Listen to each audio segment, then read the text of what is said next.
आज के हमारे मेहमान हैं डॉक्टर प्रोफेसर अभय कुमार जी। ये फाउंडर हैं IREF के, that is institute of real estate and finance. काफी लंबा अरसा इन्होंने बिताया है इस क्षेत्र में, इस फील्ड में, और कई डिग्रीज हासिल की हैं। उसके बाद इन्होंने ये इंस्टीट्यूट फाउंड करके कई हजारों स्टूडेंट्स को ट्रेन किया है रियल एस्टेट सेक्टर में। महारेरा की भी ट्रेनिंग इन्होंने की है अपने इंस्टीट्यूट से, और इनसे बहुत सारी चीज़ें हम आज समझेंगे इस पॉडकास्ट में। ये एक एजुकेशनिस्ट हैं, टीचर हैं, तो ग्रेसफुली इन्होंने एक हमको स्कॉलरशिप की भी ऑफर की है अपने व्यूअर्स के लिए। अगर जो यंगस्टर्स या जो भी इस क्षेत्र में आगे बढ़ना चाहते हैं, उनको ये स्कॉलरशिप फ्री देना चाहते हैं, और इसकी लिंक हम आपको डिस्क्रिप्शन में शेयर करेंगे। आप डायरेक्टली कनेक्ट कर सकते हैं और आगे बढ़ सकते हैं अपने प्रोफेशन में, अपनी जिंदगी में। शुरू करते हैं आज का पॉडकास्ट। डॉक्टर साहब, पहले आपका हमको जरा इंट्रोडक्शन दीजिए कि क्या क्या, what is professor doctor Abhay Kumar. Sir, मैं मतलब हार्ट से एक फर्स्ट जनरेशन एंटरप्रेन्योर हूँ, रियल एस्टेट एंटरप्रेन्योर। Okay. और मैंने अपनी जर्नी 24 साल का जब मैं था, तो मैं एक IT प्रोफेशनल हूँ। मैंने अपना इंजीनियरिंग की, MBA किया सिम्बायोसिस से। उसके बाद मैंने 3 साल आउटसाइड इंडिया काम किया, और जब बाहर मैं रहा, मुझे लगा कि कोई भी देश अगर बढ़ता है और बढ़ेगा तो एक सेक्टर है जो उसको बढ़ना चाहिए, वो है रियल एस्टेट सेक्टर। और जब मैं इंडिया में था तो मैंने देखा कि रियल एस्टेट सेक्टर अभी 2002 से लेके 2004-05 में काफी उभर रहा था। तो मुझे ये रियलाइज हुआ कि ये सेक्टर में काफी अपॉर्चुनिटीज हैं और हमें कुछ नया करना चाहिए इस सेक्टर में। तो मैंने अपनी जॉब छोड़ी और अपनी पहली कंपनी rentbazaar.com शुरू की। वहां से मैंने जर्नी शुरू की, और उसके बाद मैंने काफी कंपनियां खोली जो काफी सक्सेसफुल रही, जिसमें कि रेडवाइज रियलिटी करके कंपनी है, इंडिया की one of the first sole selling company. But इस दौरान मुझे रियलाइज हुआ कि अगर इंडियन रियल एस्टेट को इम्प्रूव करना है तो दो ही तरीके हैं। क्यों, एक है कोई गवर्नमेंट लॉ लेके आए, या कोई एक इंस्टीट्यूट हो या कोई ऐसी संस्था हो जो लोगों को सही गलत क्या है वो बता सके, समझा सके, अच्छी चीजें पढ़ा सके। बिकॉज किसी भी इंडस्ट्री के ग्रोथ में एजुकेशन का बहुत बड़ा महत्व है। तो हमने ये संस्था बनाई जिसका नाम है institute of real estate and finance global management school. ये संस्था बनाई, और उसके बाद ये संस्था गवर्नमेंट के पास भी गई, और हमने प्रपोजल रखा कि भाई अगर आप महारेरा या रेरा लेके आ रहे हैं तो किस तरह से नई नई चीजें हम ला सकते हैं महारेरा में। और कुछ बातें उन्होंने हमारी सुनी, और आज रेरा में कुछ ऐसी बातें हैं जो हमने सजेस्ट किया था, वो रखी गई। तो वो एक लाइफ चेंजिंग जर्नी थी। तब मैंने डिसाइड किया कि मैं रियल एस्टेट इंडस्ट्री से सर्विसेज से मूव करके टोटली डेडिकेटेड एजुकेशन में करूंगा। और मीनवाइल अभी मेरा जो आधा काम है वो कंस्ट्रक्शन में जाता है। मेरी कुछ कंस्ट्रक्शन कंपनीज हैं, बट मेरा ज्यादातर टाइम लोगों को एजुकेट करने में, प्रोफेशनल बनाने में, और रियल एस्टेट सेक्टर को ऑर्गेनाइज कैसे जाता है। तो मैं अपने आप को एक first generation real estate entrepreneur and educator बोल सकता हूँ अपने एक इंट्रोडक्शन में। Very very nice doctor. अच्छा लगा ये सुन के कि आपने इतना कुछ किया है, और रेरा में भी आपने रिप्रेजेंटेशन दिया है टू इंक्लूड सर्टेन पॉइंट्स, और ये इसके बारे में हम आगे जानेंगे। आप हमें बताइए कि जो आपकी इंस्टीट्यूट है IREF, Indian real estate institute for real estate and finance, तो इसमें एग्जैक्टली क्या टाइप की एक्टिविटीज होती है और क्या आप करते हैं? Institute of real estate finance जो हमने 2010 में बनाया था, इसके दो मकसद थे। एक मकसद था कि जो प्रोफेशनल्स काम कर रहे हैं उनको और ऑर्गेनाइज किया जाए with respect to other industries. अगर आप IT इंडस्ट्री देखें, क्योंकि मैं IT इंडस्ट्री से आया था, वहाँ बहुत ट्रेनिंग एजुकेशन होता है। और इंडस्ट्री को अगर किसी भी सिस्टम को लेके आना है तो वहाँ पे एजुकेशन ट्रेनिंग की जाती है। तो हमें रियलाइज हुआ कि अगर रियल एस्टेट में डेवलपर्स को, एजेंट्स को, मार्केटिंग के प्रोफेशनल्स को जो स्टैंडर्ड तरीके हैं जिससे कि हम अपने बिजनेस को बढ़ा सकते हैं, कस्टमर को अच्छा सर्व कर सकते हैं, उनको पढ़ाने लिखाने की जरूरत है। तो हमने एक एक्सिक्यूटिव एजुकेशन ग्रुप बनाया जिसमें कि हम लोगों को एजुकेट करते हैं across India and across world. हम एक ऐसे संस्थान है जिसके 40+ कंट्री में स्टूडेंट्स हैं, और इंडिया के बाहर नाइजीरिया, बोत्सवाना, सीरिया लियोन, यहाँ पे हमारे सेंटर्स चलते हैं जो उन देशों में रियल एस्टेट को कैसे बढ़ाया जाए इस पे फोकस करते हैं। तो प्रोफेशनल्स को कैसे आगे बढ़ाया जाए, ये हमने ध्यान दिया। और आईआरएफ ने ये भी रियलाइज किया कि किसी भी देश को आगे बढ़ाने के लिए यूथ का बड़ा योगदान होता है। तो यूथ को कैसे स्टार्टिंग से ही रियल एस्टेट में लेके आया जाए। अगर आपने भी देखा होगा कि आजकल रियल एस्टेट में वो लोग आते हैं जो 40 साल 50 साल के हो जाते हैं, हाँ, बट जब तक यूथ आके प्रोफेशनल नहीं बनेगा, जब तक यूथ आके नई बागडोर नहीं संभालेगा, कंपनियों का आगे बढ़ना मुश्किल है। ठीक है। हमने ये डिसाइड किया 2017 में, हमारा पहला प्रोग्राम सिम्बियोसिस के साथ हमने शुरू किया कि हम एक एमबीए प्रोग्राम बनाते हैं जिससे कि हम यंग रियल एस्टेट लीडर्स बना पाए, जो रियल एस्टेट इंडस्ट्री को एक ग्लोबल इंडस्ट्री की तरह आगे बढ़ा पाए। तो हमारी संस्था मास्टर्स प्रोग्राम और पीजीपी प्रोग्राम रन करती है रियल एस्टेट प्रोफेशनल्स के लिए, जो उनको एक 1.5 साल के अंदर वर्ल्ड क्लास प्रोफेशनल बनाती है, जिससे वो किसी भी कंपनी में मल्टीपल रोल अपना सकते हैं और आगे जाके किसी कंपनी को सीईओ बन के आगे लेके जा सकते हैं। तो बेसिकली एक्जीक्यूटिव एजुकेशन उनके लिए जो काम कर रहे हैं, और फ्रेशर एजुकेशन में मास्टर्स प्रोग्राम और पीजीपी प्रोग्राम उनके लिए जो अपना करियर बनाना चाहते हैं रियल एस्टेट इंडस्ट्री में। तो आईआरएफ इन 2 एरियाज में काम करती है। हमारा कैंपस है पुणे शिवाजी नगर में, और हम ऑनलाइन करीब 30+ कंट्रीज में लोगों को एजुकेशन और नॉलेज देते हैं। अमेजिंग। इसमें डॉक्टर मुझे और एक बात बताइए, इसमें ये डिग्री कोर्स अभी तक हमारे पास इंडिया में नहीं है। जैसे अब्रॉड में रियल एस्टेट में आप कोई डिग्री भी हासिल कर सकते हैं, इंडिया में भी शुरू नहीं हुआ। तो सर इंडिया में बहुत अच्छा क्वेश्चन पूछा आपने। देखो, मेरा ऐसा मानना है कि कोई भी एजुकेशन, अगर नया एजुकेशन है और अगर उसको डिग्री में कन्वर्ट करना है, तो बहुत कंटेंट बनाने की जरूरत होती है। ज्यादातर इंडिया में जितने कंटेंट हैं वो ज्यादातर हमने बाहर की कंट्रियों से ले लिए। रियल स्टेट में जो कंटेंट है ये बनाने की जरूरत है। शायद एजुकेशन सिस्टम में ज्यादातर यूनिवर्सिटीज में इतना टाइम नहीं है कि वो एजुकेशन को बनाएं, समझाएं, सिखाएं। एक तो ये है। दूसरा, रियल एस्टेट एक बहुत डिसऑर्गेनाइज सेक्टर है, तो वहां से डेटा लेना भी मुश्किल है, समझना भी मुश्किल है कि क्या पढ़ाना है और क्या सिखाना है। राइट। इसलिए बहुत सारी यूनिवर्सिटी, और तीसरा जो रीजन है, अभी बहुत सारे लोगों को ये नहीं लगता कि रियल एस्टेट हमारा फर्स्ट करियर चॉइस है। तो ये प्रॉफिटेबिलिटी के मामले में बहुत सारे कॉलेज सोचते हैं कि अगर हमने प्रोग्राम शुरू भी कर दिया तो बहुत सारे लोग एडमिशन नहीं लेंगे। तो ये बिजनेस का एक एरिया भी है। तो इसके लिए बहुत सारे इंस्टीट्यूट, जो रियल एस्टेट, जो इंडियन इंस्टीट्यूट्स हैं, वो ये प्रोग्राम नहीं शुरू कर पा रहे हैं बिकॉज कंटेंट नहीं है, मार्केट डिसऑर्गेनाइज है, और स्टूडेंट की पहली चॉइस नहीं है। ओके, इंडिया में कुछ करीब 2 से 3 ही इंस्टीट्यूट है जिन्होंने इस पे काम करना शुरू किया, और अभी मेरे ख्याल से अभी नहीं तो कम से कम कुछ सालों में गवर्नमेंट भी इस पे ध्यान देगी, और अभी कुछ इंस्टीट्यूट्स हैं जिन्होंने एक डिग्री प्रोग्राम और सर्टिफिकेट प्रोग्राम शुरू किए हैं। बट आप ये समझ सकते हैं कि 600 यूनिवर्सिटीज में शायद एक यूनिवर्सिटी के पास, 600 यूनिवर्सिटी में शायद एक यूनिवर्सिटी के पास मास्टर्स का ऐसा प्रोग्राम होगा। इसके अलावा जैसे जो इंस्टीट्यूट्स हैं, जो इंडिपेंडेंट इंस्टीट्यूट्स हैं, वो प्रोग्राम रन करते हैं अपने अपने लेवल पे। हाँ, तो अभी कुछ और समय लगेगा हमको उस लेवल पे पहुंचने के लिए और ये सारा चीज शुरू करने के लिए। मुझे याद है जब हमने NAR इंडिया फाउंड की थी 2007 में, करीबन 17 साल हो गए। उस वक्त हमारे पास तो कुछ था ही नहीं, ऐसा कोर्सेज वगैरह कुछ भी नहीं थे। तो पूरा कंटेंट वहीं से आता था, यूएस से आता था। तब हमने रियलाइज किया कि उनके जो सिस्टम्स एंड प्रैक्टिसेस है वो काफी अलग हैं जो हम लोग यहाँ करते हैं, अडॉप्ट करते हैं इंडिया में।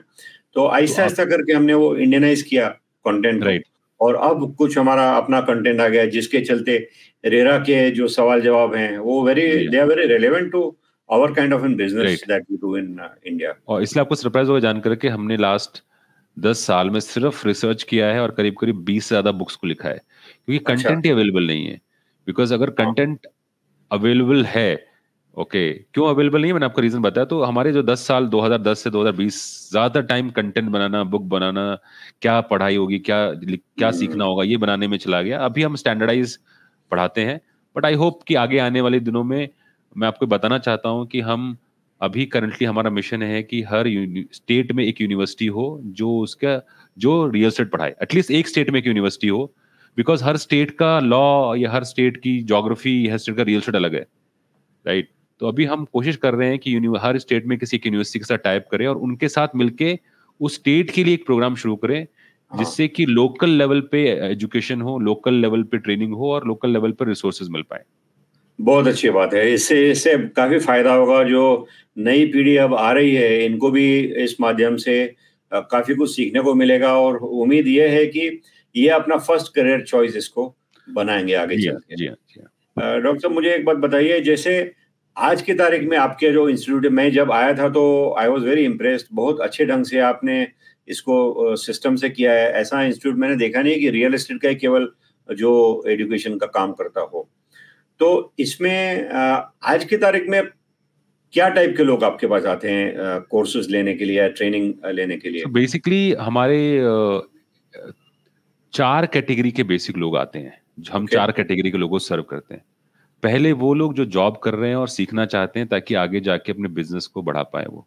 हाँ। जॉब में मतलब अगर मैनेजर, सीनियर मैनेजर हो गया, वो किसी कंपनी में काम कर रहे हैं, चाहे कंस्ट्रक्शन में, मार्केटिंग में, सेल्स में, और वो अपने सीख करके अपने बिजनेस, अपने काम को आगे बढ़ाना चाहते हैं। एक तो वो कैटेगरी है। ठीक है। दूसरे हैं रियल एस्टेट कंसल्टेंट्स, जो हम्म। रियल एस्टेट में बिजनेस करना चाहते हैं, कंसल्टिंग का बिजनेस या ब्रोकरेज बिजनेस, वो बहुत एरिया में आते हैं। बिकॉज अभी भी रियल एस्टेट कंसल्टिंग में ज्यादातर लोग जो आते हैं वो बिना रियल एस्टेट बैकग्राउंड के आते हैं, तो उनको सीखने समझने की बहुत जरूरत है।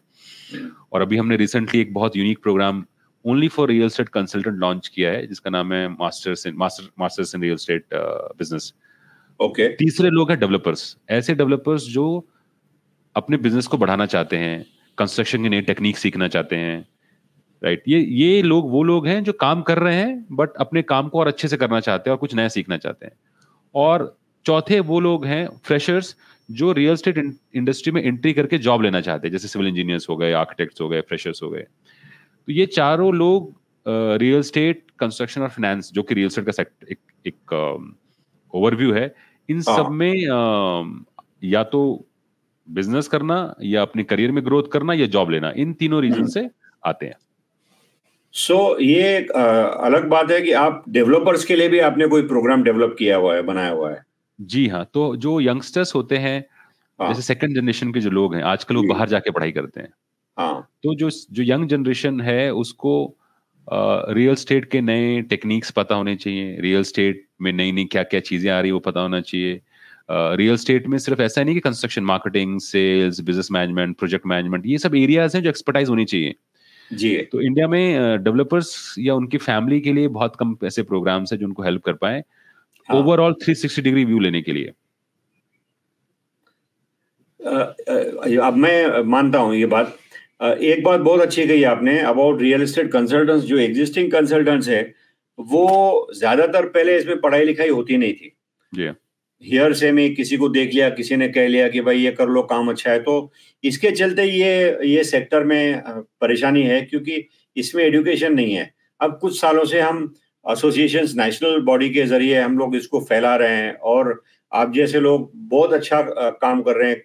ये सेक्टर ऑर्गेनाइज होना बहुत जरूरी है, बिकॉज ये इस सेक्टर में स्कोप और पोटेंशियल बहुत जबरदस्त है, जो अभी तक जी एक्सप्लॉइट नहीं किया गया है। Over a period of time लोग इस बात को जानेंगे कि रियल एस्टेट में आने से कितना फायदा उनका हो सकता है, बशर्ते वो सारी ट्रेनिंग्स लेकर और एजुकेशन लेकर इसमें आएंगे, तो उनकी जो तरक्की होगी काफी तेजी से होगी। तो सर मैं इस तरीके से, मतलब मैं इसको थोड़ा ऐड करना चाहूंगा।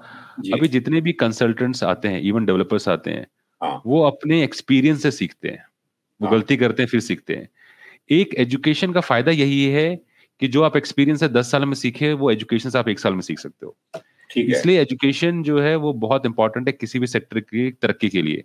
हम्म। ओके, आपका वो साइकिल लर्निंग, सीखना, खड़ा होना अभी चला गया है। अभी साइकिल होना चाहिए, आपने सीखा है, काम करना शुरू किया और ग्रोथ को बढ़ाना शुरू किया। अगर हमें चाइना को बीट करना है या चाइना से आगे जाना है और हम्म। डेवलपिंग कंट्रीज से हमें जाना है, तो हमारे पास एक्सपेरिमेंट का टाइम नहीं है।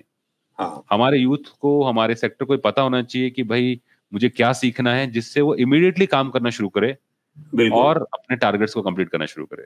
बिल्कुल, बिल्कुल। बहुत सही बात कही है आपने। डॉक्टर साहब, मुझे बताइए, अब जो जैसे हमने देखा है कि फीमेल्स यानी विमेन बहुत कम है रियल एस्टेट सेक्टर में। ज़ाहिर है कि ये सेक्टर ऑर्गेनाइज़ नहीं था, और इसके टाइमिंग्स भी बड़े एराटिक होते हैं, और लोगों की बड़ी अलग-अलग धारणाएँ होती थी इसके बारे में। अब कुछ वक़्त से हम इसको प्रमोट भी कर रहे हैं और एजुकेशन भी आया है, तो कुछ ल women are coming into this sector. आपका क्या अनुभव है, जैसे आपके इंस्टीट्यूट में are there females who enroll for your courses also, और क्या यस। परसेंटेज होगा सर्विस मेल?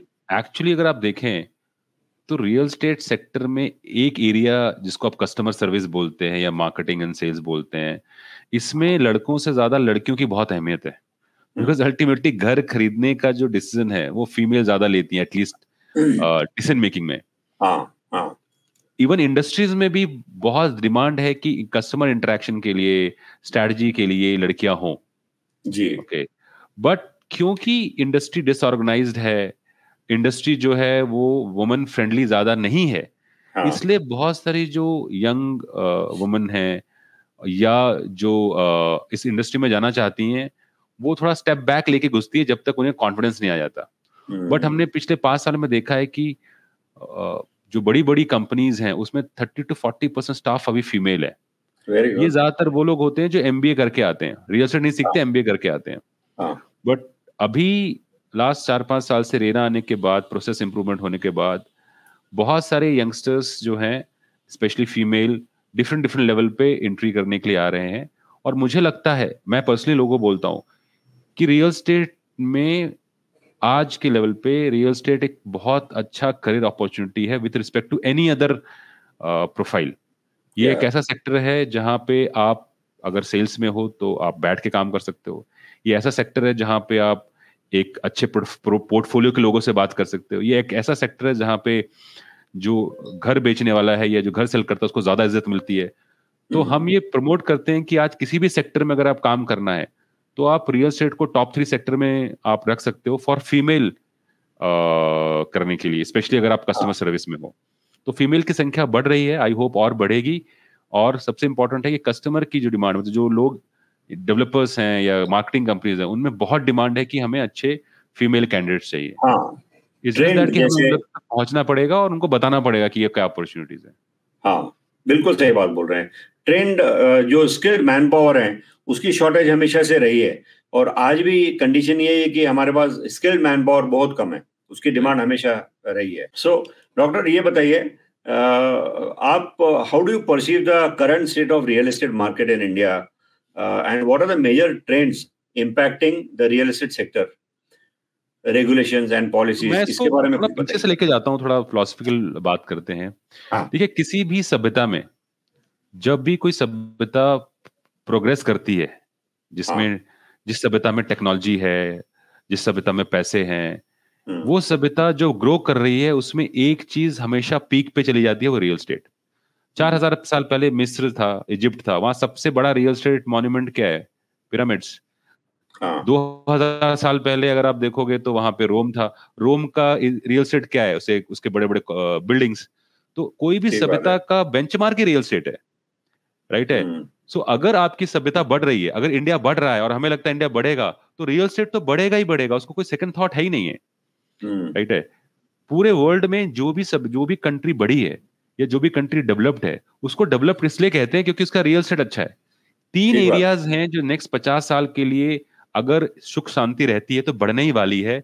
वो है टेक्नोलॉजी, दूसरा फाइनेंस, एंड तीसरा real estate. Because real estate जो है वो आज बैकबोन है, उसके बिना आप बाकी सारी चीजें फैसिलिटेट नहीं कर सकते। बट ये है कि रियल एस्टेट पहले नहीं आता, पहले आएगा पैसा या टेक्नोलॉजी, फिर आएगा पैसा और फिर रियल एस्टेट। ओके, हाँ राइट? तो बहुत ठीक है। लोगों को लगता है कि ये रियल एस्टेट जो है वो मेन नहीं है, जबकि रियल एस्टेट किसी भी कंट्री को बढ़ाने के लिए एक रीढ़ की हड्डी की तरह काम करता है। इसलिए अगर हमको लगता है या आपको लगता है, मुझे लगता है कि इंडिया बढ़ेगा, तो रियल एस्टेट के बिना हम बढ़ ही नहीं सकते। ठीक बात तो है। रियल एस्टेट का सेक्टर बहुत ही अच्छा है, बहुत ही बढ़िया है। मैं लोगों को बोलता हूँ कि अगर आप आईटी में नहीं जा सकते हो और आपको पैसे कमाने हैं और आगे बढ़ना है, तो रियल एस्टेट और सब छोड़ दो। ये मेरा हाँ। पर्सनल ऐसा मानना है, ठीक है? दूसरी जो चीज है कि बिकॉज रियल एस्टेट बढ़ रहा है, जब भी रियल एस्टेट बढ़ता है तो ऑफ कोर्स बिजनेस भी बढ़ते हैं, उसका आयाम भी बढ़ता है। इंडिया में जो रियल एस्टेट है, पहले एक लाइन पे ट्रैक पे था जिसको कहते थे कंस्ट्रक्शन, मतलब कंस्ट्रक्शन बोले तो रियल एस्टेट। बट पिछले 5 साल में रियल एस्टेट 4 भागों में बढ़ गया है। पहला ठीक है। भाग है कंस्ट्रक्शन, कि भाई आप बिल्डिंग बना रहे हो। दूसरा जो सबसे बड़ा भाग आ गया, सेलिंग एंड फाइनेंस, मतलब सेल करना पड़ेगा और लोन देना पड़ेगा। ये एक बहुत बड़ा सेक्टर है। आज अगर आप 1 रुपए का घर बेचते हो तो 2 रुपए का लोन मिलता है आपको, मतलब 20 साल के एवरेज में देखो तो 3 रुपए का मार्केट बन गया 20 साल के लिए।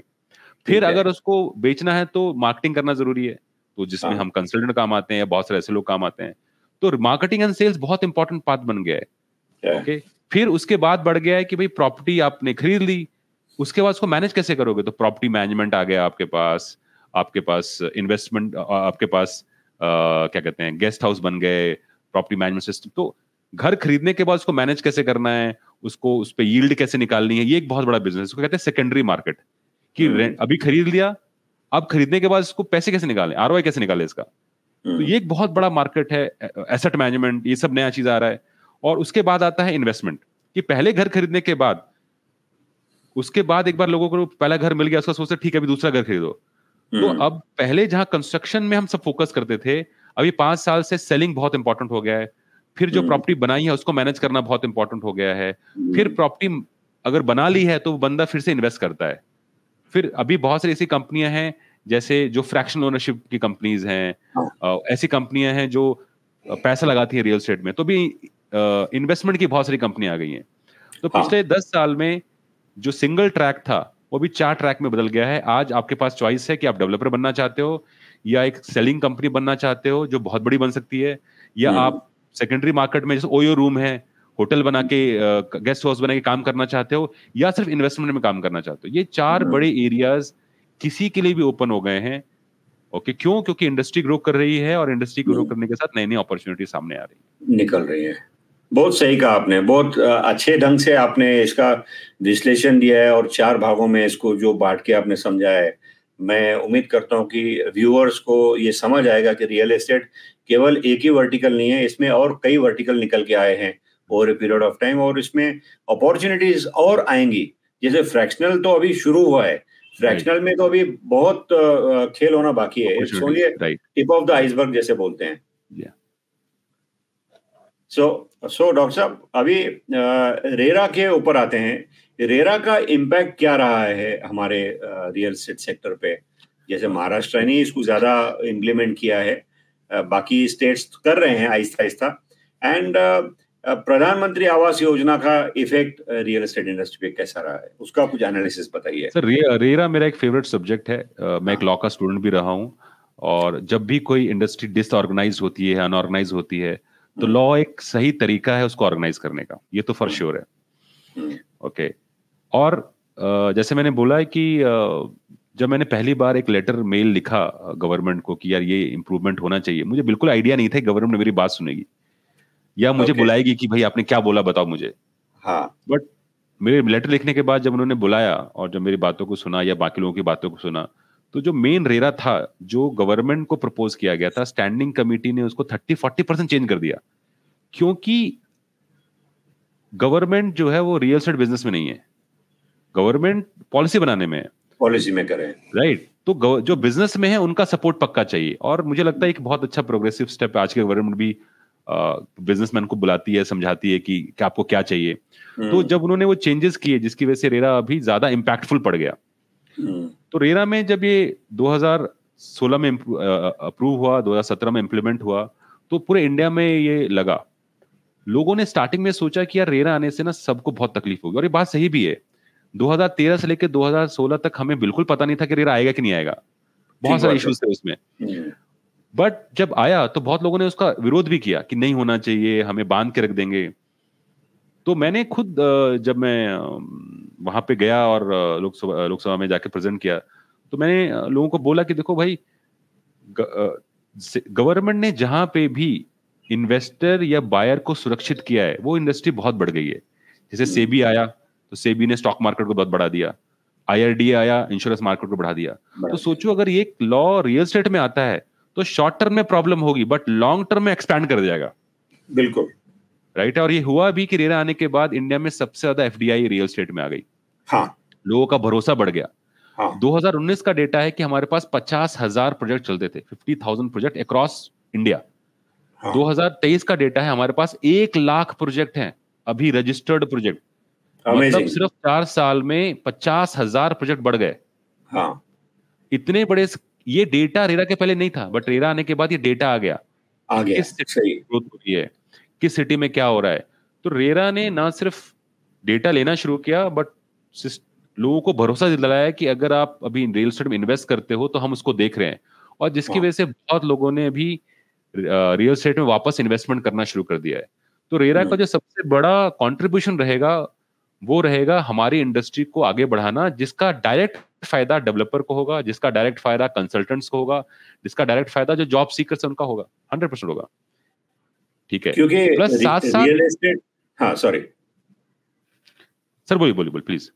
नहीं, मैंने कहा रियल एस्टेट वैसे भी सेकंड हाईएस्ट है जॉब्स क्रिएट करने में, एम्प्लॉयमेंट जनरेशन में। हाँ, मतलब किसानी के बाद या शेतकारी के बाद, खेती के बाद सबसे हाईएस्ट लेवल पे है। बट सबसे बड़ा फायदा हुआ जो कस्टमर है, जिसको कोई देख नहीं रहा था कि भाई मुझे कोई इशू है तो किसके पास जाऊं मैं, तो रेरा ने सबसे इंपॉर्टेंट स्टेप लिया कि जो बायर है उसके राइट्स को टेक केयर किया जाए, उसके राइट्स को देखा जाए। तो आज आप बोल सकते हो 2015-16 के एवज में कस्टमर ज्यादा पावरफुल है, कस्टमर ज्यादा जागरूक है, ओके, और इसकी वजह से वो अच्छे डिसीजन लेता है, और इसने फोर्स किया इंडस्ट्री को इंप्रूव करने के लिए, राइट। तो मैं ओवरऑल कहूंगा कि RERA is a game changer in the real estate industry. तो एक तो आपने ये बोला, दूसरा मैंने आपको ये बताया कि जो प्रधानमंत्री आवास योजना है, प्रधानमंत्री आवास योजना जो ये भी गेम चेंजर है, बिकॉज सारे लोग प्राइवेट तरीके से घर को नहीं खरीद सकते, और कॉस्ट ऑफ जो एक्विजिशन ऑफ प्रॉपर्टी बहुत बढ़ गया है। तो जो गरीब लोग हैं, जो घरों को अफोर्ड नहीं कर सकते, उनकी लाइफस्टाइल अच्छा करने के लिए, उनके लाइफ को अच्छा करने के लिए प्रधानमंत्री आवास योजना एक तरीके से एक गोल्डन अपॉर्चुनिटी है। और ये मुझे लगता है कि ये चलनी ही चाहिए, बिकॉज गवर्नमेंट को, जो प्राइवेट सेक्टर कर रहा है वो तो करेगा ही करेगा, बट गवर्नमेंट को भी इनिशिएटिव लेना चाहिए, जिससे कि जो लोग घर अफोर्ड नहीं कर सकते, जिससे जो लोग घर देखने का सपना नहीं कर सकते, उसके लिए वो एक अपॉर्चुनिटी लेके आए। तो ये बहुत अच्छा कदम है प्रधानमंत्री आवास योजना, और मैंने पर्सनली देखा है कि इसने बहुत लोगों को हेल्प की घर लेने के लिए, जो उसके क्या बोलते हैं, ड्रीम के बाहर था। राइट है। हाँ, बिल्कुल सही आप बात बोल रहे हैं। प्रधानमंत्री आवास योजना एक्चुअली शुरू तो बड़ा धूम धड़ाके से हुआ था, लेकिन उसके बाद बहुत ज्यादा वो चला नहीं।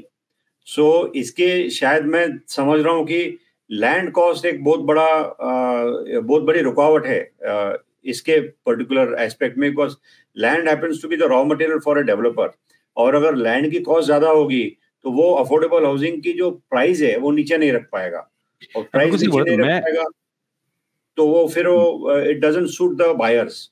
राइट। तो बेसिकली क्या है सर, मैं ये बोल रहा हूँ कि प्रधानमंत्री आवास योजना जो है एक बहुत अच्छा कदम है, जिसको सबको हेल्प करनी चाहिए सक्सेस करने के लिए। अब फेलियर के रीजन ढूंढने पड़ेंगे, ये बिल्कुल एग्री है कि यार क्यों फेल हो रहा है, इतना अच्छा कदम है क्यों फेल हो रहा है। ठीक है, इस फेलियर का रीजन जो है प्राइवेट कंपनी, मतलब पीपीपी का मॉडल हो सकता है, ओके, कुछ स्पेशल स्कीम्स हो सकती हैं, बट मुझे लगता है कि प्रधानमंत्री आवास योजना आगे चलनी चाहिए, और ये लाखों लोगों को फायदा कर सकती है। इसके जो प्रॉब्लम्स हैं उसको जो एक्सपर्ट है मिलके बैठ के सॉल्व करें, ये एक नीड है, टाइम ऑफ द नीड है, टाइम ऑफ द आवर, कि भाई ये करना चाहिए हम लोग को। हाँ, बिल्कुल accepted. This is a very very nice way of putting things. Doctor, we'll come to the real estate verticals. दो वर्टिकल्स बड़े पॉपुलर है रियल एस्टेट में, रेजिडेंशियल और कमर्शियल। जी हाँ। इसके बारे में कुछ बताइए, रियल एस्टेट वर्सेस कमर्शियल। और अब जो ट्रेंड चल रहा है, टायर 1 सिटीज के अलावा टायर 2 सिटीज में लोग जाना पसंद कर रहे हैं, और वहां पर भी रियल एस्टेट अच्छा चल रहा है, और अच्छे कंस्ट्रक्शन हो रहे हैं, बिक भी रहे हैं, लोग रह भी रहे हैं। सो इसके बारे में थोड़ा हमको बताइए। जैसे मैंने बताया कि लास्ट 20 इयर्स मैं एक फर्स्ट जनरेशन एंटरप्रेन्योर हूँ। रियल एस्टेट को मैंने बहुत क्लोजली देखा है। मैंने खुद से 2007 से लेकर 2014 तक इंडिया की 5 बड़े रियल एस्टेट मार्केट में काम किया है, जिसमें पुणे है, मुंबई है, हैदराबाद है, लखनऊ है, बड़ौदा है। काफी डेवलपर्स के साथ पर्सनली भी काम किया है। तो पहले तो इंडिया का 80% मार्केट जो है वो है ड्रिवन बाय रेजिडेंशियल प्रॉपर्टी है। क्यों? क्योंकि जो इंसान कमाने लगता है वो सबसे पहले रहने का सोचता है। इसलिए इंडिया में रियल एस्टेट में ज्यादातर डेवलपर कमर्शियल प्रॉपर्टी ज्यादा लॉन्च करते हैं। पहला तो ये है। दूसरा ये है कि रियल एस्टेट में, कमर्शियल प्रॉपर्टी में आप रेरा के बाद तुरंत बेचना शुरू करते हैं और कस्टमर्स पैसा देना शुरू करते हैं, तो वो वेट एंड वॉच नहीं करते। कमर्शियल प्रॉपर्टी का मार्केट अभी भी ग्रो कर रहा है। क्यों ग्रो कर रहा है? क्योंकि इंडिया में पहली डिमांड रेजिडेंशियल की है, क्योंकि पहला घर चाहिए। जब पहला घर हो जाता है और पैसे होते हैं, तो वो सेकंड इन्वेस्टमेंट की तरफ जाते हैं, जिसको हम कमर्शियल मार्केट कहते हैं। ठीक है। और बिजनेसमैन भी जो हैं, जो अपने बिजनेस, जो बड़ी बड़ी कंपनियां हैं पिछले 5 साल से अभी जो बड़ी हो रही हैं, ओके, फॉर सम रीजन वो खरीदने पे बिलीव नहीं करती हैं, वो रेंटल पे बिलीव करती है। तो प्राइमरी तो किसी को खरीदना पड़ेगा, और प्राइमरी खरीदने के लिए लोगों के पास अच्छा पैसा चाहिए, राइट। तो बट ये इंडस्ट्री काफी इंप्रूव हो रही है, और इसका नया मॉडल ये आ रहा है कि बहुत सारी बड़ी बड़ी कंपनियां बोल रही है ठीक है, हम आपको पूरी बिल्डिंग बना के देते हैं, मतलब जैसे कई रहेजा है, डीएलएफ है, कि मॉल ही हम बना के देते हैं, आप आके रेंट कर लो। तो पहले जो मॉडल था कि भाई हम कमर्शियल बनाएंगे और बेचेंगे, अभी लोग चेंज करना शुरू कर रहे हैं, okay, because of lots of other issues. तो वो एक अच्छा मॉडल है जिसकी वजह से रेंटल और मार्केट और बढ़ेगा, राइट। तो अगर आप देखेंगे तो अभी भी मेरा मानना है कि नेक्स्ट 5-10 साल के लिए कहीं पे भी जो डेवलपिंग कंट्रीज जो डेवलप कर रही हैं, रेजिडेंशियल हमेशा ज्यादा रहेगा 70-80% तक, और कमर्शियल 20-25% तक रहेगा, राइट। तो बट एज अ कोई भी अगर नए यंग लोगों के लिए, जो भी लोग इस इंडस्ट्री में आना चाहते हैं, मेरा ऐसा मानना है कि अगर उनको फास्ट ग्रो करना है तो पहले रेजिडेंशियल में जाएं, और उनको अगर ज्यादा पैसे कमाने हैं तो फिर कमर्शियल मूव करें, जिससे कि उनको स्टेबिलिटी भी मिलेगी और फिर वो एक नए एरिया में घुस सकते हैं। तो ये मेरा मानना है पर्सनली। और क्योंकि अभी करंटली बहुत सारी योजनाएं हैं जो रेजिडेंशियल के लिए ज्यादा, कमर्शियल की कोई योजना नहीं है, रेजिडेंशियल की बहुत सारी योजनाएं हैं, तो फिर रेजिडेंशियल सेक्टर थोड़ा सा भी आगे मूव करता रहेगा। बट सिटीज एरियाज में अगर कोई इन्वेस्टमेंट करना चाहता है, इन्वेस्टमेंट के लिए देख रहा है, तो commercial properties are one of the best properties available. तो ये the same thing you would say for tier 2 city also, या दोनों में कुछ तफावत है? अभी कुछ दिन पहले मैं अपने किसी बहुत क्लोज दोस्त से बात कर रहा था। वो एक एमपी के एक छोटे से गांव से रहता था, आपको स्ट्रेस बता रहा हूँ। उसने आज से 15-14 साल पहले उसने प्रॉपर्टी खरीदी थी मगरपट्टा में, पुणे का बहुत पॉश एरिया है। 45 लाख में प्रॉपर्टी खरीदी थी, और उसने बेचा 2010-11 में 1 करोड़ 10 लाख। तो हमने बोला तो बहुत अच्छी डील है यार, अच्छा हो गया। बोलता यार अगर मैं यही अपने एमपी के एरिया में करता तो आज मैं उसको 2 करोड़ बेच देता। मतलब ऐसा कैसे?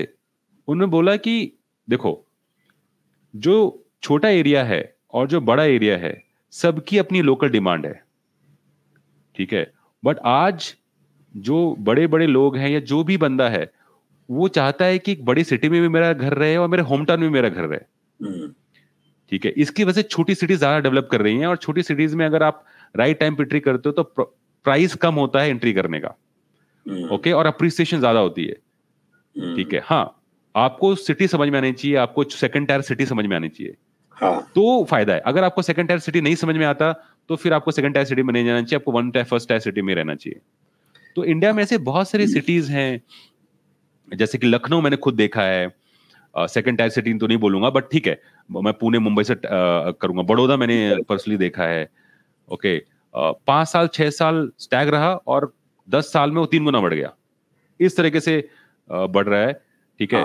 तो मेरा मानना है कि अगर आपके पास पैसा है तो आप 20-30% पैसा सेकंड टायर सिटी में लगाओ, 70% पैसा फर्स्ट टायर सिटी में लगाओ, बिकॉज सेकंड टायर सिटी में भी बहुत अच्छा पोटेंशियल है, और इंडिया को करीब करीब 40-50 सिटी चाहिए ग्रो करने के लिए। हमारे पास मेट्रो सिटी सिर्फ 4-5 ही है। चाइना में 40 सिटीज हैं, 40 सिटीज जिसके बेस पे पूरा रियल एस्टेट बढ़ा। हमारे पास क्या 10 सिटीज हैं। तो second tier city is also good bat, but अगर आपको सिटी के बारे में मालूम है, आपका कनेक्शन अच्छा है, तो फिर वो बेटर ऑप्शन है। ठीक बात है। जैसे इंडिया की सिटीज आप बता रहे हैं, 8 तो हमारे पास आईटी सिटीज ही हैं, राइट। आईटी के चलते ये सारी सिटीज पिकअप हो गई हैं, और इसके इर्द गिर्द जो दूसरे सिटीज हैं, जैसे सैटेलाइट टाउन्स भी बन रहे हैं आजकल, इनका भी डेवलपमेंट हो रहा है। गवर्नमेंट इंफ्रास्ट्रक्चर में बड़े अच्छे काम कर रही है, जैसे दिल्ली मुंबई इंडस्ट्रियल कॉरिडोर, उसका निर्माण हो रहा है। भारतमाला परियोजना, जिसके चलते पूरा इंडिया के हाईवेज कनेक्ट कर रहे हैं। तो इसके चलते ये नई सिटीज और निकल के आएंगी, और इनको भी डिमांड काफी आएगी। आज के तारीख में हम ये देख रहे हैं कि अगर महाराष्ट्र की बात कर रहे हैं, जैसे पुणे और मुंबई में, ज्यादातर पुणे में investment rest of the Maharashtra से भी बहुत आ रही है, क्योंकि उनके सिटी में शायद इतनी अपॉर्चुनिटीज नहीं है, तो या उनको ये लगता है कि पुणे एक बड़ा शहर है, यहाँ एक प्रॉपर्टी होना जरूरी है, कल बच्चे एजुकेशन के लिए जाते हैं तो उनके काम आएगा। ये भी एक थॉट प्रोसेस है उसके पीछे। तो ये जो आप बात बोल रहे हैं सही है, छोटे सिटीज में पैसा है, उनको इन्वेस्टमेंट की अपॉर्चुनिटीज कम है, तो आज अगर वहां कोई ढंग से देखकर अगर प्रोजेक्ट शुरू करेगा तो आई एम श्योर उसका प्रोजेक्ट बिक जाएगा। हाँ, काम होगा। तो उसमें सिर्फ एक ही ध्यान रखना है कि आपको सिटी के बारे में अच्छा एक्सपोजर हो, आपके पास कनेक्शन हो, तो फिर आप उसमें अच्छा कर सकते हो। हाँ, डॉक्टर साहब, what is the biggest challenge faced by the real estate sector in India currently, or how do you identify and capitalize on emerging opportunities in the real estate market? जैसे sustainability है, technology challenge है, मेरा अपना view है, मैं थोड़ा दूसरे तरह से सोचता हूँ। हाँ, मुझे किसी ने बोला यार हमारे पास जो है ना प्रॉपर्टी मार्केट ऊपर नीचे उड़ता रहता है, मतलब बहुत अनस्टेबल इवन मार्केट है, कभी ऊपर जा रहा है, कभी नीचे जा रहा है, कभी ऊपर जा रहा है। ठीक है, तो हमने एक सर्वे किया, हमने रियलाइज किया कि इंडिया में कभी भी डिमांड का प्रॉब्लम नहीं है, सप्लाई का प्रॉब्लम है। सप्लाई का मतलब हम प्रोडक्ट को ठीक से प्लेस नहीं कर पाते, प्रोडक्ट उस लेवल पे बना नहीं पाते, या हम बनाना नहीं चाहते, आप जो भी जिस तरह समझ सकते हैं। आज इंडिया में मिलियंस ऑफ होम की कमी है। आप किसी से पूछो भैया मुझे एक नहीं 4-4 घर चाहिए, तो जब इतनी सारी डिमांड है तो प्रॉब्लम क्या है?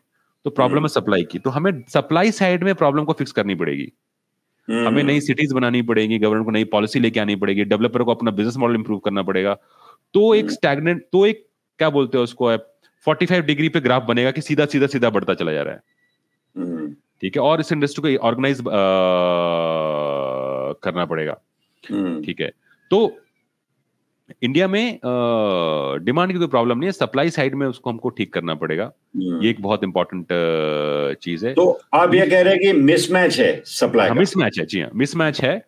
हम जिस प्राइस पे खरीदना चाहते हैं वो प्राइस आगे चला जाता है, तो अब हम खरीदते ही नहीं है।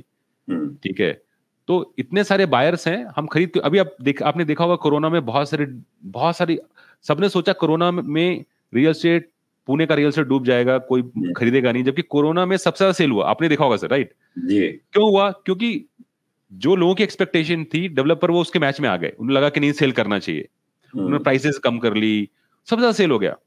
ये दिखाता है कि अगर हमारा सप्लाई साइड में डेवलपर्स प्राइस करेक्शन कर ले, अपने चीजों को इंप्रूव कर ले, तो चीजें हो सकती हैं।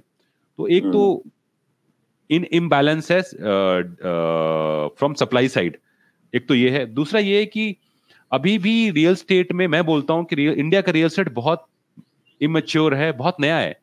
इंडिया में रियल स्टेट वर्ड आया 1990 या 2000 में, उसके पहले रियल स्टेट कहां था? मतलब आप बोलोगे इंडिया में सबसे नया जो बिजनेस है वो रियल स्टेट का है। इससे पहले लोग अपना घर बनाते थे, रहते थे, राइट है। तो पुणे जैसी सिटी, मुंबई में हो गई 50-60 साल पहले, बट अगर आप जनरल इंडिया की बात करो तो 1990s के बाद लोगों को लगा कि हमें अभी बिल्डिंगें बनानी चाहिए, लोग रहेंगे। तो ये नया मार्केट है, इसको अपना थोड़ा टाइम चाहिए इसको सेटल होने में। ये दूसरी चीज है, और इसमें रेरा उसको काफी हेल्प करने वाला है, नो डाउट अबाउट इट। और तीसरी चीज है कि गवर्नमेंट को और भी बहुत सारे इंटरवेंशन लेने पड़ेंगे, इसको एक इंडस्ट्री की तरह ट्रीट करना पड़ेगा। इसमें बहुत सारी चीजें पॉलिसी मेकिंग करनी पड़ेगी अपार्ट फ्रॉम रेरा, जिससे जो एंटरप्रेन्योर्स हैं, जो बिजनेस कर रहे हैं, उनको फायदा हो और वो अपने इश्यूज को सॉल्व कर पाए। अभी रियल एस्टेट में अपने भी अलग इश्यूज हैं, सारे डिपार्टमेंट अलग अलग काम करते हैं, कम्युनिकेशन नहीं है, डिलेज बहुत सारे हैं। ठीक है, तो इसके लिए गवर्नमेंट को ध्यान देना चाहिए। तो मेरे ख्याल से अगर चैलेंजेस देखें तो सप्लाई साइड में चैलेंजेस हैं, हमारा मार्केट अभी भी बहुत डिसऑर्गेनाइज है, और तीसरा गवर्नमेंट को और भी पॉलिसी प्रोसेस बनाने की जरूरत है लॉन्ग टर्म के लिए। बहुत सही कहा आपने डॉक्टर साहब। इसमें एक चीज मैं देखता हूँ, प्राइस डेवलपर की इसके लिए बढ़ती है क्योंकि गवर्नमेंट के जो सैंक्शंस हैं वो काफी देरी से आते हैं। करीब कोई भी प्रोजेक्ट शुरू करने के लिए लैंड खरीदने के बाद करीब 1 साल लग जाता है सारे परमिशंस और प्रोसेसेस सेट होने के लिए, which is a very painful thing. क्या होता है, 1 साल का इंटरेस्ट का लॉस कौन बेयर करेगा? And of the day developer अपने जेब से तो नहीं भरेगा, that is business for him, तो वो तो क्लाइंट को ही भरना होगा। So this is how these are the cascading effects of inflation of a particular project. Second, land cost काफी ऊंची होती है। अगर कोई प्रोजेक्ट एक प्राइस पे बिक जाता है तो अगले को लगता है, लैंड ओनर को लगता है कि अरे ये तो ये प्राइस में बिक रहा है, तो मेरी लैंड की प्राइस अभी जो x माइनस वाई थी, अब मैं भी x पे ही बेचूंगा, बढ़ा दूंगा, क्योंकि राइट। अब और आगे प्राइस बढ़ेगी। इसके चलते प्राइसेस बढ़ते जा रही हैं, लैंड इज नॉट अफोर्डेबल। मुझे याद है नितिन गडकरी जी आए थे एक क्रेडाई के प्रोग्राम में, उन्होंने ये कहा था, इम्प्रेस किया था बिल्डर्स को, पुणे के डेवलपर्स को, कि आप नया पुणे का भी विचार कीजिए, पुणे से थोड़ा हट के 50-60 किलोमीटर दूर जा करके बड़ी बड़ी चीप लैंड खरीदिए, 4-5 हजार एकड़। एक बिल्डर का अगर नहीं है हिम्मत, 4-6 बिल्डर, 8-10 बिल्डर कॉन्सोर्शियम बना के उसको खरीदिए, वहां बनाइए, वहां 5 लाख 10 लाख के अंदर के घर बनाइए, छोटे छोटे, 1 गुंठा प्लॉट हुआ, उसमें आप उसको घर दे दीजिए, प्राइवेट घर अपना अपना, यू नो, और उसमें सस्टेनेबल बेसिस पे कीजिए, और मैं आपको हाईवे से कनेक्ट कर देता हूँ, ताकि अगर उनको पुणे आना है 1 घंटे में पुणे पहुंच सकते हैं, वरना तो सब कुछ उसी सिटी में होगा ही होगा, हर चीज, एम्प्लॉयमेंट जनरेशन वहीं हो जाएगी, सस्टेनेबल होगी, very clean and neat living city होगी वहां पर। सो अगर इस तरीके का कुछ काम होता है, इसके ऊपर हमने बाय द वे एक वीडियो भी बनाया है, द फ्यूचर ऑफ पुणे करके, सो जो लोगों ने काफी सराहा है, एंड आई एम श्योर ये टाइप की अगर कुछ अपॉर्चुनिटीज आती हैं तो ये काफी हेल्प करेंगी प्राइजेस को कंट्रोल में रखने के लिए, या उन लोगों को अपना घर दिलाने के लिए जो आज अफोर्ड नहीं कर पा रहे, जो खरीद नहीं पा रहे हैं। नहीं, बिल्कुल सही। जैसे गडकरी सर ने बोला है, और उनका विजन भी बिल्कुल सही है। अगर आप सारा लोड किसी एक सिटी पर डालेंगे तो प्राइस तो अनइवन होगा ही होगा। हमको लोड को डिस्ट्रीब्यूट करना पड़ेगा, नई सैटेलाइट सिटीज बनानी पड़ेंगी, ओके, जिससे कि लोड डिस्ट्रीब्यूट हो। बट ऑफ कोर्स इसमें सबसे बड़ा प्रॉब्लम है हमारी मेंटालिटी का, हम सब बड़ी सिटीज में रहना चाहते हैं। तो वो एक जो चैलेंज है, इसकी वजह से ऐसे कुछ प्रोजेक्ट हैं जो फेल भी हो गए हैं। ऐसा नहीं कि नहीं हुए हैं, लोगों ने इम्पैक्ट के लिए उन्होंने ऐसा काम किया भी है, बट लोगों ने इसको खरीदना पसंद नहीं किया, बिकॉज वो चाहते हैं कि भाई हम शहर में ही रहें। तो उनको इंसेंटिवाइज करना पड़ेगा। वहां पे सिर्फ घर नहीं चाहिए, गवर्नमेंट को वहां पे एसईजेड लेके आना पड़ेगा, वहां पे बिजनेस लेके आना पड़ेगा। तो वो अगर वो एक ऐसा माहौल बन पाया जहां सिर्फ रहने के लिए नहीं, काम करने की सुविधा भी हो, बिजनेस करने की सुविधा भी हो, तो एक रियल मॉडल बनेगा। मुझे ऐसा लगता है। बिल्कुल तो सही है, बिल्कुल सही है। अगर आप डेवलपर को एक्सपेक्ट कर रहे हो कि वो घर बनाए, बिल्कुल गवर्नमेंट को चाहिए कि भाई वहां पे वो ऑफिस भी डाले, उसके लिए वो सुविधाएं भी दे, तो फिर वो लोग फिर बाहर नहीं जाएंगे, बिकॉज वो खुद ही सेल्फ सस्टेनेबल है, तो पुणे जाने की जरूरत नहीं है, वो वहां पे ही सस्टेन कर सकते हैं। जैसे हमारे पास मगरपट्टा सिटी है या नांदेड़ सिटी है, जिसमें रहने के लिए घर है, और वहां पर कमर्शियल एक्टिविटी है, आईटी कंपनीज हैं, हर चीज अंदर है।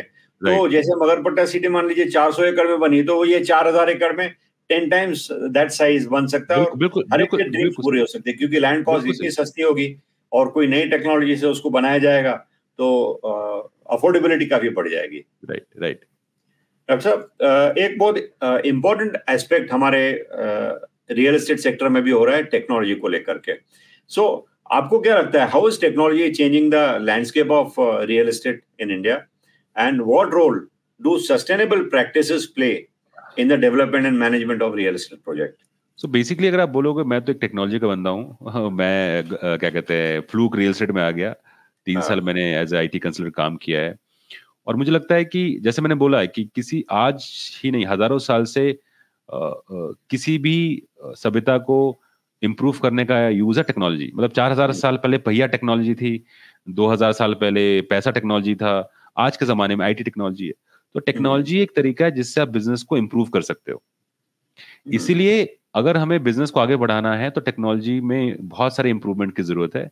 अभी करंटली अगर आप बोलोगे तो रियल एस्टेट एक ऐसा सेक्टर है जो अभी टेक्नोलॉजी के मामले में, ओके, इंडियन रियल एस्टेट काफी कम है, मतलब उतना अभी मैच्योर नहीं हुआ है टेक्नोलॉजी के मामले में। अभी आप मोटा मोटा एरिया अगर पकड़ते हो, समझते हो, तो रियल एस्टेट में टेक्नोलॉजी कहाँ यूज होता है? एक तो बिल्डिंग कंस्ट्रक्शन में टेक्नोलॉजी हो सकता है कि जब आप बना रहे हो तो क्या नई टेक्नोलॉजी यूज कर सकते हो। आपको सरप्राइज होगा जानकर कि इंडिया में जो हम बिल्डिंग कंस्ट्रक्शन करते हैं उसमें कोई भी इंडिजिनस टेक्नोलॉजी नहीं है, हमारी खुद की बनाई टेक्नोलॉजी नहीं है। सब टेक्नोलॉजी हम एक्सपोर्ट करते हैं, सब टेक्नोलॉजी बाहर से लेके आते हैं। तो यहाँ बहुत काम करने की जरूरत है। दूसरा एरिया है जब आप घर को बेच रहे होते हो तो फाइनेंस कर रहे हो, तो यहाँ पे टेक्नोलॉजी की जरूरत है। ओके, लोगों तक रीच करना, होम लोन करना, तो इस टेक्नोलॉजी में हमने काफी इंप्रूवमेंट किया है। इस टेक्नोलॉजी में नई नई कंपनियां आ रही हैं, नए नए बैंक्स आ रहे हैं, नई नई टेक्नोलॉजी से। अब ये पहले जहाँ पे हाउसिंग फाइनेंस में 1 महीना लगता था, आज आप 2 दिन में कर सकते हैं हाउसिंग फाइनेंस। जहां कस्टमर को रीच करने के लिए आपको मार्केटिंग एक्टिविटीज बड़ी करनी पड़ती थी, डिजिटल मार्केटिंग से आप तुरंत रीच कर सकते हो। तो कस्टमर रीच एंड फाइनेंस में काफी अच्छा हो गया है। उसके बाद जो आपकी टेक्नोलॉजी यूज होती है वो फिर सेकेंडरी मार्केट में और इन्वेस्टमेंट में, तो इन्वेस्टमेंट अभी फ्रैक्शन ओनरशिप आ गया है। तो कंस्ट्रक्शन बिल्डिंग में टेक्नोलॉजी का इंटरवेंशन अभी थोड़ा कम है। बाकी एरियाज में जहां जहां आईटी टेक्नोलॉजी चाहिए वहां थोड़ा इंप्रूवमेंट हुआ है। अभी आगे आने वाले दिनों में जो भी कंपनी टेक्नोलॉजी यूज करेगी वही वॉर जीतेगी, वही आगे बढ़ेगी। अभी सारी बड़ी डेवलपमेंट कंपनीज अपने पूरे कंपनी में ईआरपी सेटअप करती है। अपना सस्टेनेबिलिटी एक और टेक्नोलॉजी है कि कैसे हम एक पूरे प्रोजेक्ट को सस्टेनेबल बना पाए, कार्बन इमिशन कम करें, या क्या कहते हैं ज्यादा डिपेंडेबिलिटी बाहर पे नहीं रखें, अपना खुद का वाटर सोर्स बनाएं या अपना रिसाइकलिंग करें। तो सस्टेनेबिलिटी तो आज पूरे वर्ल्ड में एक बहुत बड़ी चीज है, बिकॉज हम जितना ज्यादा क्या कहते हैं सस्टेनेबल नहीं होंगे, हम दूसरों की चीजें कंज्यूम कर रहे होंगे, और दूसरों की चीजें हम कंज्यूम कर रहे होंगे तो ऑफ कोर्स एनवायरनमेंट खराब हो रहा है, प्राइस बढ़ रही है। तो सस्टेनेबिलिटी एक बहुत इंपॉर्टेंट चीज है।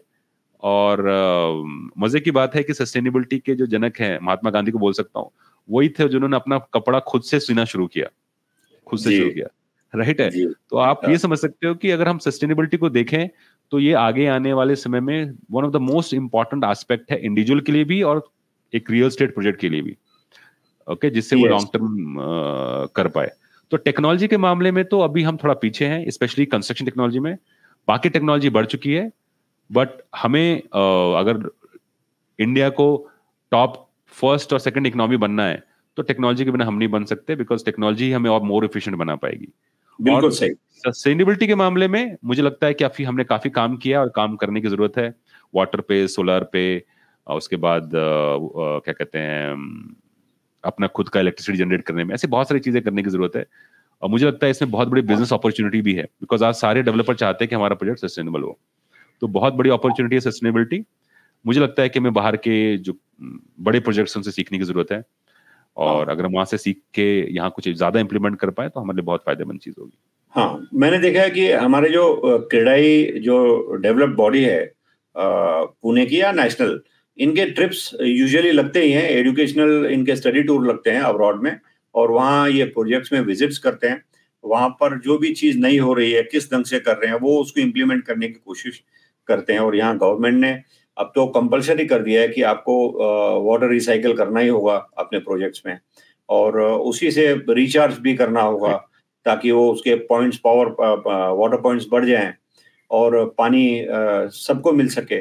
जैसे आज की तारीख में बेंगलोर बड़े परेशानी से गुजर रहा है पानी की शॉर्टेज के, तो लोगों को ये डर लग रहा है कि पुणे भी उसी कगार पर न चले जाए, क्योंकि पुणे में भी आईटी है, काफी माइग्रेंट पॉपुलेशन है, और हालांकि हमारे पास डैम्स बहुत ज्यादा हैं, बट उसके अगर डिस्ट्रीब्यूशन ढंग से हो जाए तो शायद ये दिक्कत नहीं आएगी। और हर आदमी अगर अपना फर्ज समझे कि मुझे रिसाइकिल करना है, पानी की वेस्टेज नहीं करनी है, और रिचार्ज करना है बोर्स को, तो इससे हमको काफी फायदा मिल सकता है, और आगे वाली पीढ़ी को इसका बहुत फायदा होगा। 100%.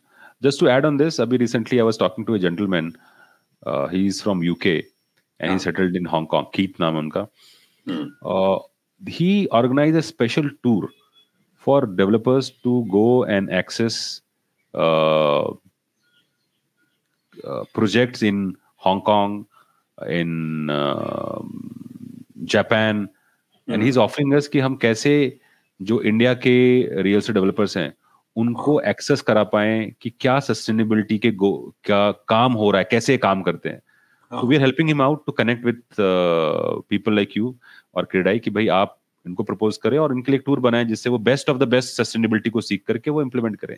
बहुत अच्छा, this is a very very good thing. अगर इस तरह का हैंड होल्डिंग एक दूसरे के साथ होगा तो कोई भी देश हो, आपस में तो भाईचारा इसी तरह का रखना ही चाहिए, क्योंकि नेचुरल रिसोर्सेज है, ये वेस्ट नहीं होनी चाहिए, इसको जितना कोशिश करके बचा सकें बचाना चाहिए।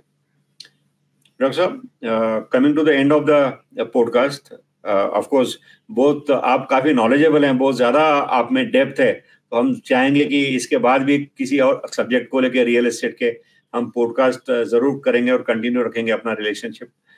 जरूर सर। इस पॉडकास्ट के लिए आप मुझे ये बताइए कि एज ए टीचर आप कई लोगों को ट्रेन कर चुके हैं, आपके कई स्टूडेंट्स रह चुके हैं, हजारों में हैं आपके स्टूडेंट्स, मैं जानता हूँ।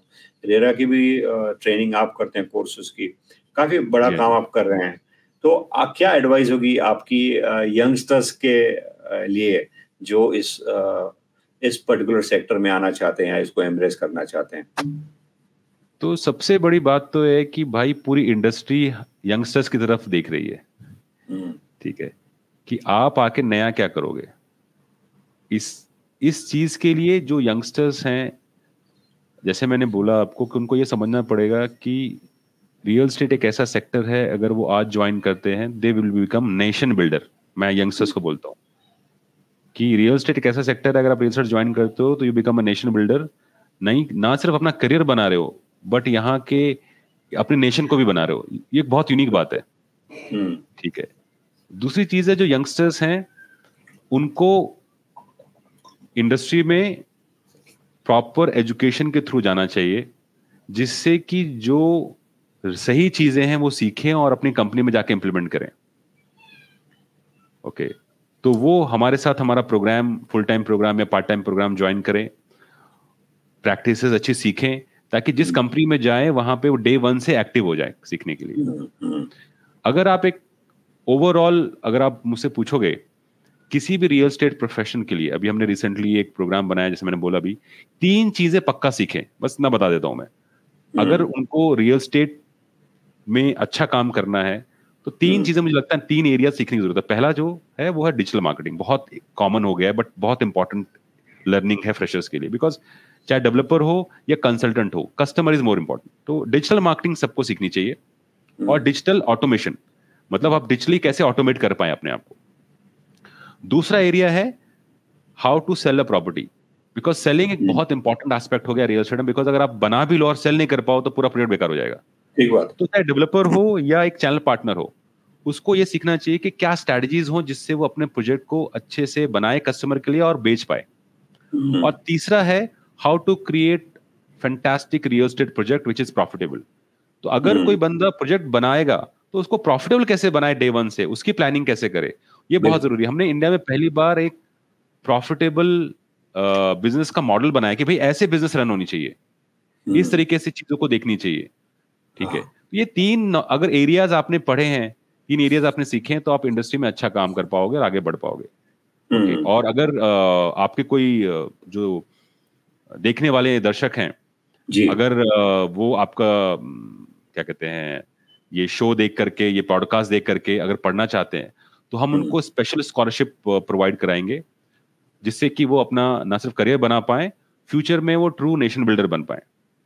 बहुत अच्छा, amazing, this is very good. आपकी ये ऑफर, इसकी लिंक हम शेयर करेंगे ताकि ये आपसे कनेक्ट कर सकें, और जिनको भी इंटरेस्ट होगा वो आपसे डायरेक्टली कनेक्ट हो जाएंगे इस पर्टिकुलर के बारे में। बहुत बहुत शुक्रिया डॉक्टर साहब, it was a pleasure having you. और काफी अच्छी बातें की हमने, और काफी कुछ नॉलेज हमारे व्यूअर्स को मिलेगा इस पॉडकास्ट से, ऐसी उम्मीद है।